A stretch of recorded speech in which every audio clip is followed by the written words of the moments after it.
శ్రీకాకుళం జిల్లా కాశీబుగ్గ పిఎస్ లో high drama చోటు చేసుకుంది. పోలీస్ స్టేషన్ ముందు వైసీపీ నేతలు అర్ధరాత్రి వరకు ఆందోళన కొనసాగించడంతో పోలీసులు కరెంటు సరఫరా నిలిపివేయించారు. ఇక పోలీసుల తీరు పట్ల వైసీపీ నేతలు ఆగ్రహం వ్యక్తం చేశారు.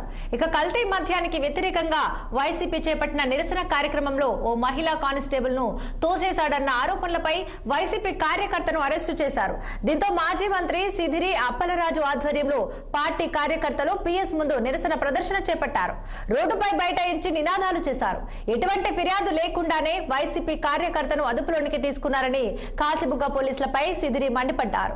మహిళలపై అసభ్యంగా సిఐ ప్రవర్తించి తమ కార్యకర్తను అరెస్టు చేయటం ఏంటని ప్రశ్నించారు సిదిరి అప్పలరాజు.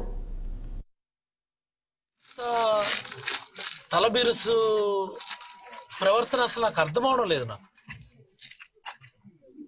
నకిలీ మద్యం మీద, అదనపు వసూళ్ల మీద నిన్న నిరసన కార్యక్రమం చేశాము, ర్యాలీ చేశాము, రాష్ట్ర వ్యాప్తంగా చేశాం.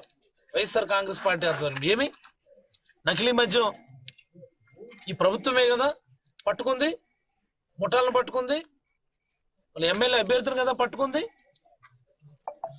ఎక్కడ పడితే అక్కడ విచ్చలవిడిగా ఐడెంటిఫై చేశారు కదా.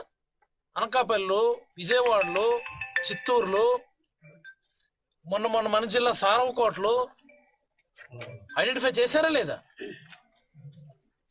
అదనపు వసూళ్లు, లిక్కర్ బాటిల్ పైన 10 రూపాయలు ఎవరి జేబులోకి వెళ్తున్నాయి?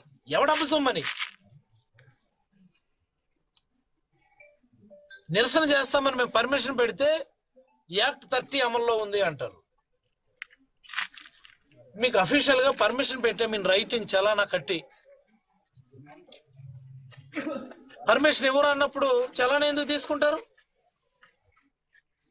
చలానా ఎందుకు తీసుకుంటారు పబ్లిక్ దగ్గర నుండి?